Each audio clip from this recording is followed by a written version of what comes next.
Student, ये biological important का दूसरा पार्ट है, मतलब पार्ट बी। तो चौथा नंबर है high specific heat. Specific heat is the amount of heat energy required to rise the temperature of 1 gram of water by 1 degree Celsius.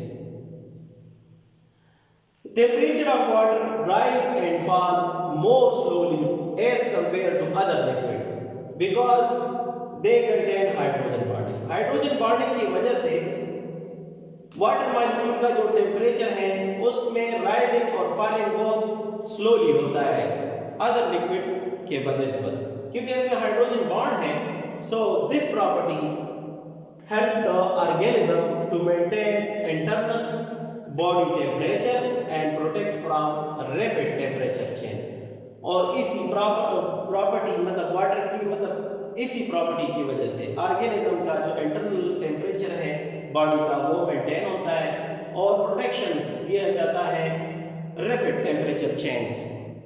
Next हमारे पास है high heat of vaporization. High heat of vaporization of water is the heat required to convert 1 gram of water into vapors. It helps the animals and plants to get rid of extensive body heat during sweating and transpiration.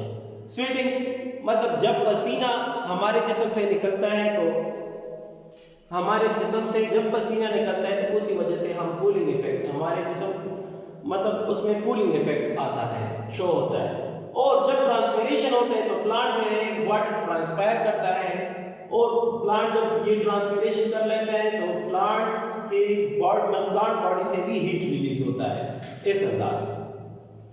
तो high heat of vaporisation का मतलब यही है। दोबारा देखें, high heat of vaporization of water is the heat required to convert 1 gram of water in vapor.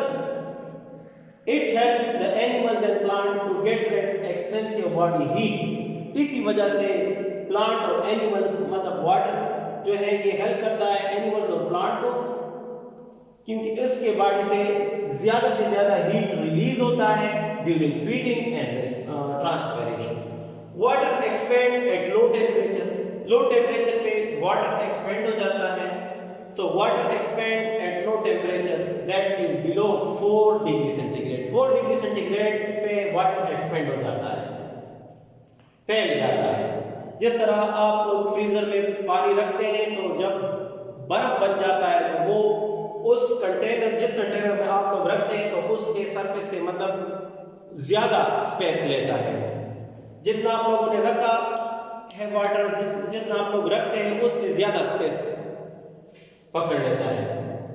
Eight 4 degree centigrade water is most heavy and less denser than liquid water, and this is the reason that ice float in the liquid water. और यही वजह है कि ice जो है बर्फ जो है ये वाटर के सरफेस में फ्लोट करता है।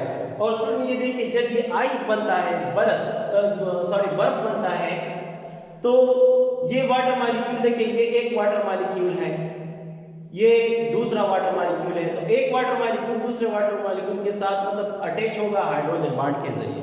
फिर यहाँ पे ये एक वाटर मॉलिक्यूल यहाँ पे हाइड्रोजन बॉन्ड, फिर यहाँ पे ये वाटर मॉलिक्यूल इस हाइड्रोजन बॉन्ड के साथ, फिर ये वाटर मॉलिक्यूल जो है ये वाटर मॉलिक्यूल यहाँ पे भी हाइड्रोजन बॉन्ड, यहाँ भी ये वाटर मॉलिक्यूल जो है यहाँ पे और यहाँ पे दोनों हाइड्रोजन बॉन्ड के जरिए अटैच है।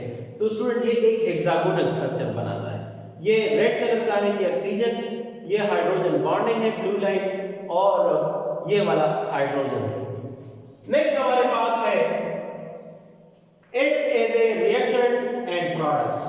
वाटर जो है रिएक्टेंट और प्रोडक्ट के तौर पे काम करता है। Water itself act as a reactant in hydrolysis and produce as product in condensation process. Next हमारे पास है आयनाइजेशन ऑफ वाटर, मतलब इसके ऊपर आयन और चार्जेस आते हैं नेगेटिव और positive. Water is slightly ionised and one molecule out of 550 million molecules ionized with hydrogen ion and hydroxyl ion at body temperature. Therefore, water is amphoteric in nature. मतलब क्या है amphoteric? Act both as acid and base. ठीक है? आप लोगों ने acid के बारे में पढ़ा है मैट्रिक में कि मतलब Arrhenius concept, Lewis concept, Bronsted Lowry concept वगैरह वगैरह।